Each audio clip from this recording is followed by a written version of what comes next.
Cuando mi esposo falleció, guardé en secreto la herencia de $300 millones y también la mansión en Cancún que estaba a mi nombre. Al regresar del velorio, mi nuera arrojó mis maletas al garaje. «Ahora vas a compartir la cama del perro», me dijo sin vergüenza ni pudor. Yo simplemente asentí. Entonces decidí hacer algo que nunca había hecho en mi vida, guardar silencio, con intención. «Me alegra tenerte aquí. Sigue mi historia hasta el final y comenta desde qué ciudad me estás viendo. Así podré ver hasta dónde ha llegado». Esta voz cansada. «Mi nombre es Lourdes y tengo 60 años. Nunca pensé que el día más doloroso de mi vida se convertiría también en el día en que descubriría quién realmente era mi familia». Era un martes lluvioso de octubre cuando sepultamos a Roberto. 42 años de matrimonio se desvanecían bajo esa llovizna fría que parecía burlarse de mi dolor. Durante toda la ceremonia mantuve la compostura que él habría esperado de mí. No porque fuera fuerte, sino porque sabía que si me quebraba, nadie me iba a sostener. Saludé a los dolientes. Agradecí las condolencias. Sostuve la mano de mis nietos cuando lloraron por su abuelo. Y recé por dentro, no por su alma, sino por la mía. Porque sentía que al irse él, yo también dejaba de existir. Patricia, mi nuera, se mantuvo a mi lado durante el funeral, pero no por apoyo. Sus ojos calculadores escaneaban constantemente a los asistentes, como si estuviera catalogando quién podría serle útil en el futuro. Su vestido negro no era de luto, era de poder.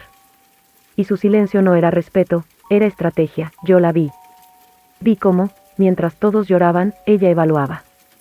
Cómo ponía una mano sobre mi hombro solo cuando había alguien mirando. Y cómo la quitaba rápidamente cuando la atención se desviaba. Ese día no solo enterré a Roberto. Enterré la ilusión de que aún tenía una familia. La casa se sentía distinta al volver. No era mía. Ya no olía a café ni a las camisas planchadas de Roberto. Olía a plástico, a desinfectante, a algo que no me pertenecía. Ni siquiera me dejaron entrar por la puerta principal. Marcos, mi hijo, estaba hablando por teléfono cuando llegamos. Me miró, levantó el pulgar y siguió hablando. Como si yo fuera una visita que se había quedado más de la cuenta. Fue Patricia quien arrastró mis maletas hasta el garaje. No me pidió permiso. No lo explicó. Solo lo hizo. Y cuando lo hizo, me dijo, «Aquí está bien. El perro duerme en su cama. Puedes usar ese espacio». Luego se fue, y yo me quedé ahí, entre cajas de herramientas, maletas mal cerradas, y una bicicleta oxidada. Me senté en la esquina del colchón viejo que habían puesto sobre unas tarimas. Y pensé, así se siente morirse en vida. Esa noche fue la más larga de mi vida. No había mantas. No había calefacción. Solo un olor agrio a cartón húmedo y aceite viejo. El techo del garaje tenía una pequeña rendija, por donde el viento se colaba con un silbido suave pero constante. Y cada silbido me recordaba que estaba sola. Completamente sola, pero no lloré. No todavía. Porque algo dentro de mí, en ese silencio brutal, empezó a transformarse. Ya no era la Lourdes que planchaba camisas, que cocinaba lentejas, que preparaba jugo natural para sus nietos. Ya no era la esposa de Roberto. Ni la madre de nadie. Ya. No tenía identidad, y al perderla, me convertí en testigo. Escuché la casa desde adentro. Las risas suaves. El sonido de platos. Las notificaciones de mensajes en los celulares. Vi las luces encenderse y apagarse. Y nadie vino a ver si yo estaba bien. Nadie preguntó si necesitaba un vaso de agua. Nadie tocó la puerta del garaje, y ahí supe que no era olvido. Era decisión. En algún momento de la madrugada, sentí pasos. Pequeños. Desordenados. Era Matías, mi nieto. Tenía 5 años. El cabello alborotado y un peluche del abuelo entre los brazos. «¿Por qué duermes aquí, abuelita?», me preguntó con voz bajita. «Porque aquí hay silencio», le dije, intentando no quebrarme. «Y el silencio también es descanso», me miró sin entender. Me ofreció su peluche. Y me abrazó. Un abrazo rápido, torpe, de esos que hacen los niños sin pensar. Pero fue el único gesto humano que recibí ese día, y mientras lo veía desaparecer por la puerta de servicio, algo en mi pecho se soltó. No un llanto. No una rabia. Sino una claridad: yo ya no estoy aquí para cuidar.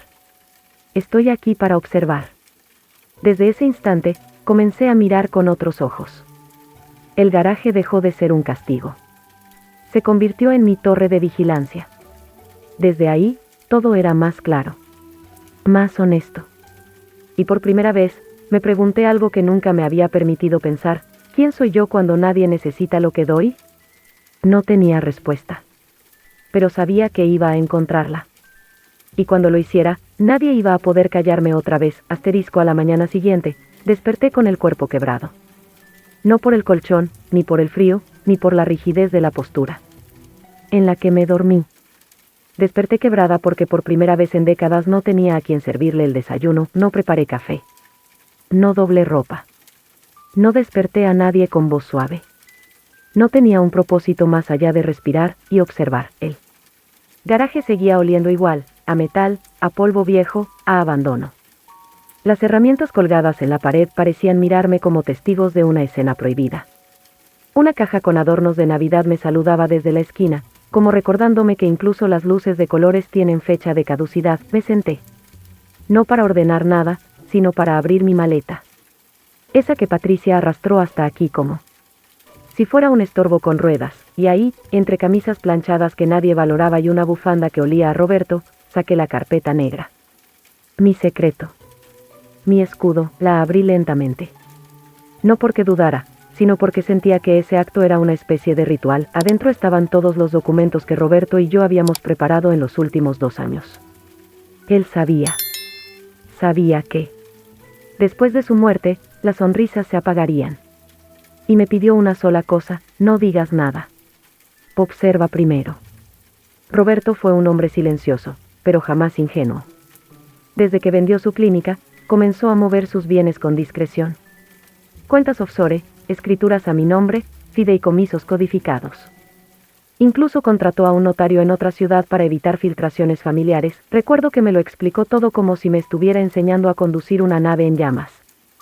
Me dijo: cuando muera, no llores frente a ellos. No entregues nada. Deja que se rebelen. Y cuando lo hagan, decide tú qué hacer. Y eso hice. Entre los papeles encontré la escritura de la mansión en Cancún, la cuenta en Ginebra con $300 millones, una lista de propiedades menores, algunas que ni yo recordaba, y una carta. Una carta. Escrita a mano. Firmada con tinta negra. Con su caligrafía imperfecta, temblorosa, pero todavía firme. Si estás leyendo esto, es porque el silencio se ha vuelto insoportable. Te pido que no actúes aún. Mira. Escucha. Escribe. Y cuando llegue el momento, herédales el vacío que me dejaron a mí en vida. Guardé la carpeta con un nudo en el pecho. No de tristeza. De poder. El poder más silencioso que existe, el de saberlo todo y decidir no decir nada. Salí del garaje como si nada. A la cocina. Nadie me saludó. Me sirvieron un café frío. Patricia dejó un pan tostado sobre la encimera sin mirarme, y mientras ella hablaba por teléfono, yo la escuchaba decir: sí, ya revisé la oficina de Roberto. No hay nada. Debe haber dejado algo en otra parte. Ella está rara. No dice nada. Ni llora. Eso no es normal, y yo pensaba: claro que no es normal. Porque esta vez, el silencio es mío. Esa tarde, salí a caminar. No tenía destino. Solo quería aire que no oliera a encierro. Entré a una papelería pequeña del barrio. Compré una libreta de tapa dura, negra, sin líneas. Me gustó porque me recordaba a un ataúd. Vacío, pero con potencial. En la primera página escribí: día 1. Hoy confirmé que tener poder es saber cuándo no usarlo. Desde ese día, comencé a escribir todo. Las frases que escuchaba desde el garaje. Los horarios. Los susurros. Incluso los gestos, la forma en que Patricia cerraba las puertas, el tono con el que mi hijo me hablaba cuando había gente y cuando no. Una noche, mientras fingía dormir, escuché pasos acercándose al garaje. No eran pasos de niño. Eran cuidadosos, adultos. Marcos abrió la puerta con delicadeza. Creyó que no lo vi. Pero lo vi. Tenía una linterna.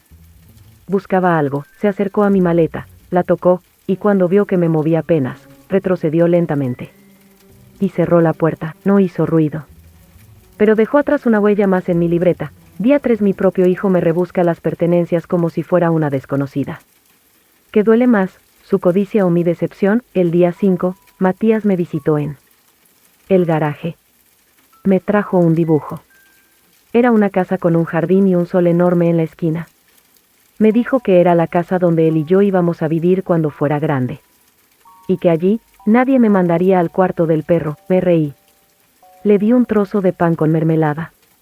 Y mientras me contaba su día, entendí algo doloroso. La única persona que me quería en esa casa, era alguien que aún no había aprendido a odiar. Ese mismo día, Patricia entró al garaje por primera vez.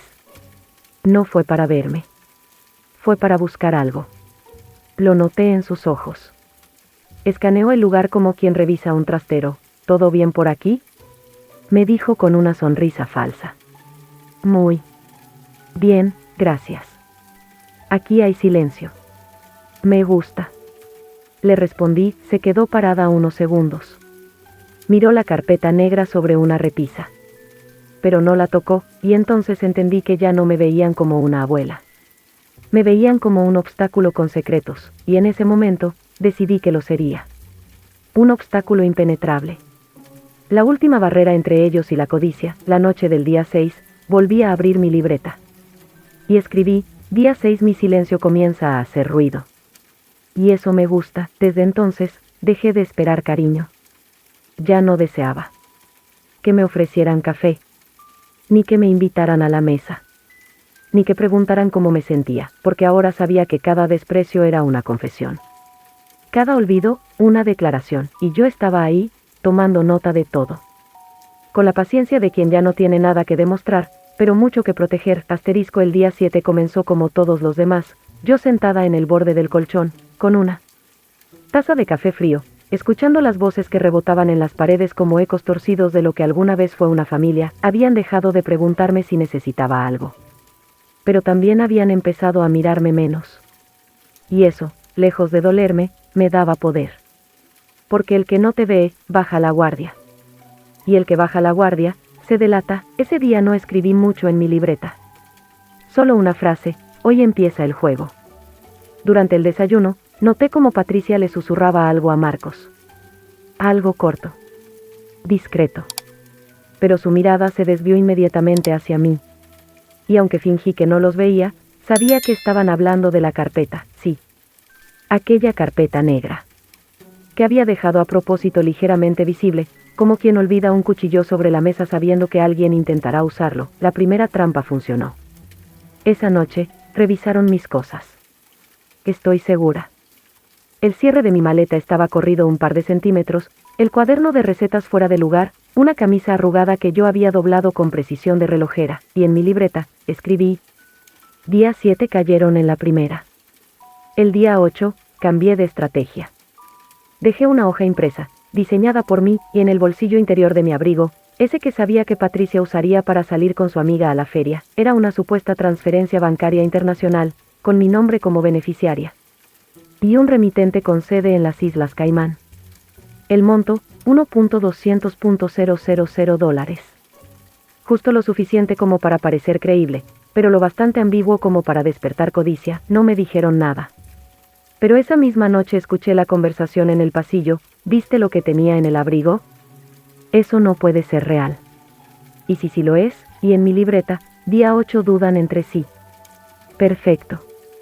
El día 9 fingí tener dolor de cabeza. Me encerré en el garaje. Dejé la puerta entreabierta. Y grabé. Sí, grabé con el viejo celular que me regaló Roberto. Y que nadie recuerda que tengo. Grabé a Patricia hablando con su hermana. No puedo más con esta vieja. Es como tener una bomba durmiendo en casa. Yo sé que Roberto le dejó algo, pero no dice nada.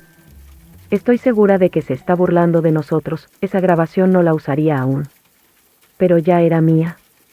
Y me hizo entender que el odio disfrazado de lástima es la forma más cruel de desprecio. El día 10, cambié la ubicación de la carpeta verdadera.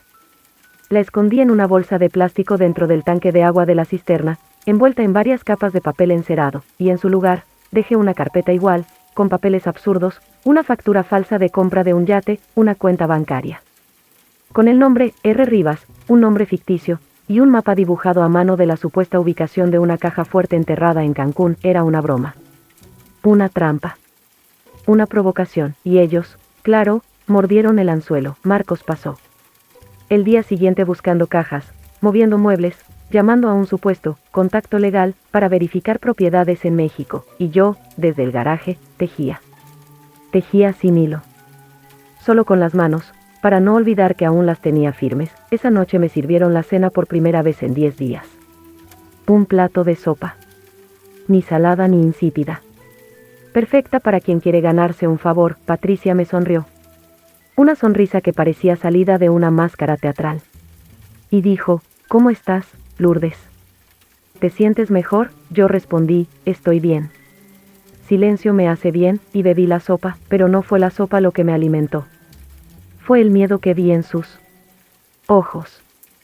Porque ya no sabían quién era yo. Ya no me veían como la abuela sumisa. Me veían como una amenaza silenciosa.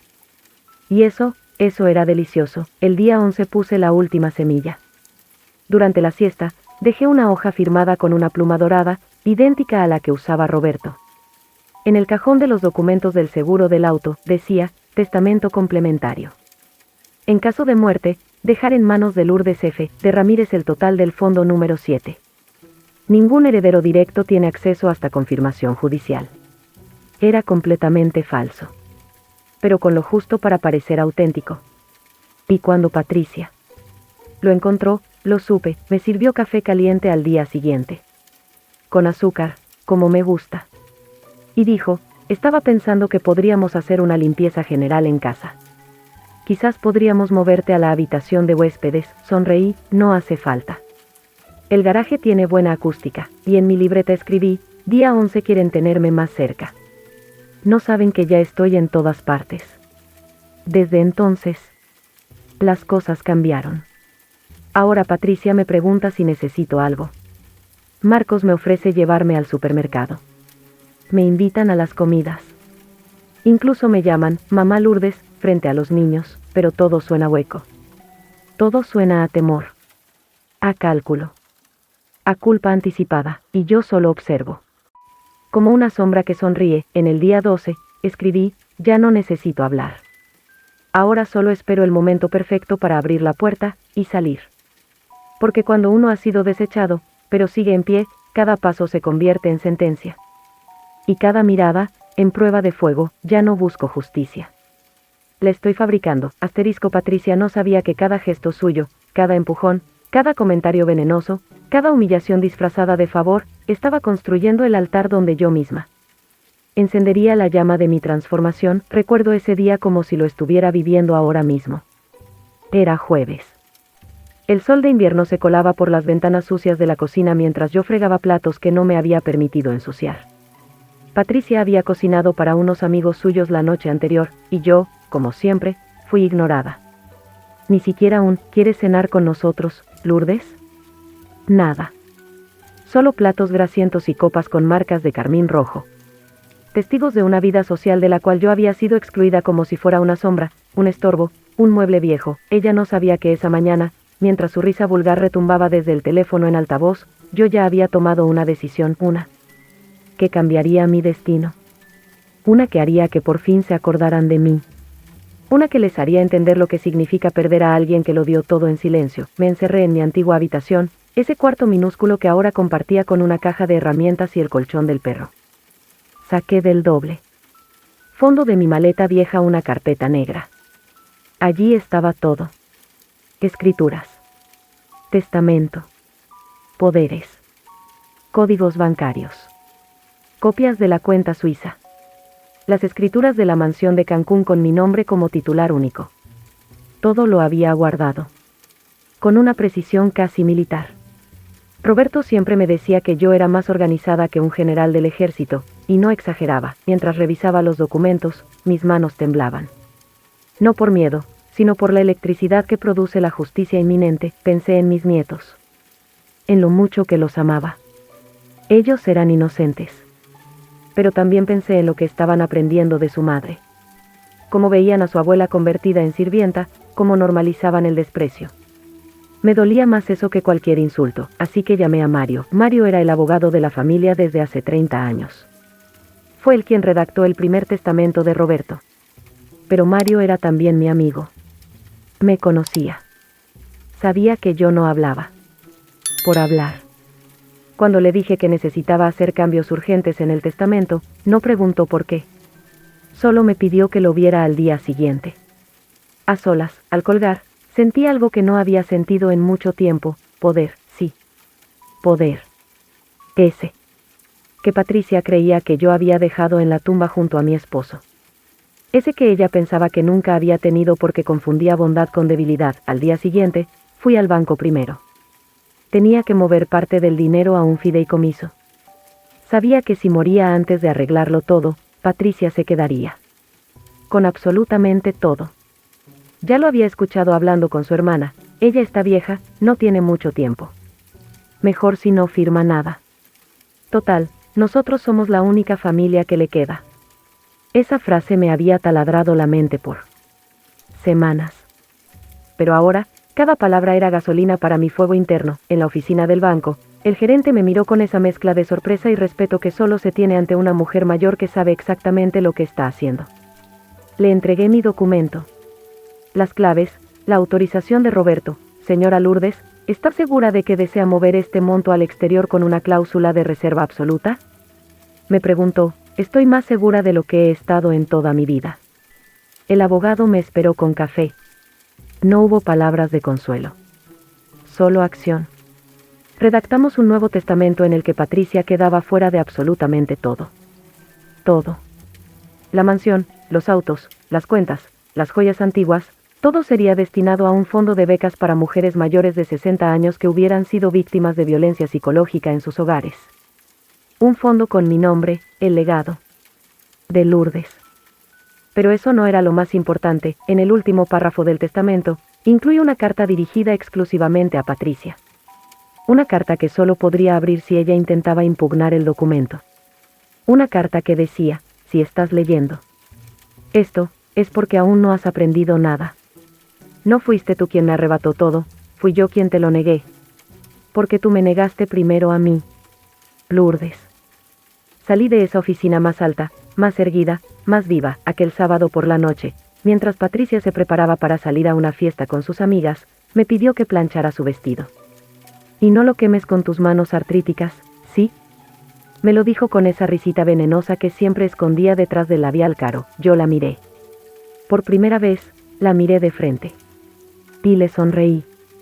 Una sonrisa que ella no supo leer, pero que un día recordaría con terror. Esa noche dormí profundamente. Como no dormía desde que Roberto falleció, no por venganza. No por rencor. Sino porque por fin había hecho justicia con mi propia historia. Y al despertar, decidí que era hora de irme, sin escándalos. Sin cartas. Sin gritos. Solo una abuela, una maleta, y una historia que aún no había terminado. Asterisco, hay heridas que no sangran por fuera, pero que manchan cada rincón del alma. Y yo llevaba demasiadas. Tantas, que durante años, olvidé cómo se sentía la paz. La primera noche que dormí sola en la mansión de Cancún, el silencio fue ensordecedor. No por la ausencia de ruidos, sino porque por fin ya nadie me gritaba. Nadie me vigilaba, nadie me recordaba lo inútil que supuestamente me había vuelto. Me preparé un café como los que hacía en la cocina de Puebla, con canela y clavo, y lo llevé al balcón. La brisa del mar me acariciaba las mejillas arrugadas como si fueran las manos de Roberto. Cierro los ojos y lo imagino allí, sentado en su sillón de mimbre, leyendo sus novelas policiales, sin saber que un día yo tendría que convertirme en protagonista de una historia más oscura que cualquiera que él haya leído. Pasaron semanas antes de que el mundo volviera a tocar mi puerta. Primero fue una carta, mi nuera impugnando el testamento. Después, una carta aún más dolorosa, de mi hijo. Rogando. Llorando con palabras escritas. Diciéndome que Patricia lo había destruido y que los niños lloraban por mí, y por un instante casi me quebré, pero recordé aquella tarde del velorio. Recordé mis maletas en el garaje. Recordé sus ojos vacíos cuando dije, me voy, y él no dijo, quédate. Los invité a todos. Una última vez, no por ellos, por mí, por los años que pasé callando. Por las veces que dormí en el suelo. Por las palabras que me tragué para no causar problemas. Por todas las otras madres y abuelas que fueron usadas y descartadas, la escena fue digna de una novela. Mi hijo llegó cabizbajo. Patricia, con su arrogancia maquillada y su perfume caro. Los nietos, con miedo, pero también con curiosidad. Yo los esperé sentada en el patio de la mansión, frente a una mesa larga, con manteles blancos y flores frescas. La brisa marina hacía que todo se viera como un cuadro antiguo. No hablé de inmediato. Dejé que el silencio hiciera su trabajo. Que incomodara. Que removiera culpas. Entonces puse la carpeta sobre la mesa. Allí estaba todo, mi decisión final, una nueva fundación, la casa de Lourdes, con los bienes heredados de Roberto, la mansión, las cuentas. Todo destinado a mujeres mayores abandonadas. Mujeres como yo. Como tantas que nadie ve. Patricia se rió. Pero su risa era hueca. ¿Y qué se supone que ganaste con esto? Le respondí sin levantar la voz, lo que tú nunca podrás comprar. Dignidad. Mi hijo no dijo nada. Pero en sus ojos vi algo parecido a una grieta. Un inicio. Hoy, esa casa ya no es solo mía. Es de muchas. Mujeres llegan con bolsas rotas y corazones aún más rotos. Y aquí, las recibimos con sopa caliente, con música suave y con abrazos lentos. Se sientan en la misma mecedora donde escribo esta carta. Me cuentan sus historias. Y yo las escucho como si fueran las mías, porque lo son. Cada semana, mis nietos vienen a ayudar. A servir el almuerzo. A barrer el patio. A escuchar lo que el mundo les negó, la sabiduría de las mujeres olvidadas. A ti, que estás viendo esto desde tu teléfono, tu cama o tu rincón escondido del mundo. Si alguna vez fuiste invisible, si alguna vez te hicieron sentir que tu valor se medía por lo que dabas, no por lo que eras, si alguna vez te mandaron al garaje emocional de alguien, entonces esta historia es tuya también. No te vayas. Sin dejarme tu compañía. Suscríbete a este canal si sentiste algo en el pecho, aunque no puedas explicarlo. Y acompáñame en el próximo relato, donde conocerás a una mujer que fingió estar senil, solo para descubrir un secreto familiar. Que cambió todo. Te espero en el próximo video, y si nadie te lo ha dicho hoy, yo sí, tú vales. Y mereces volver al centro de la mesa.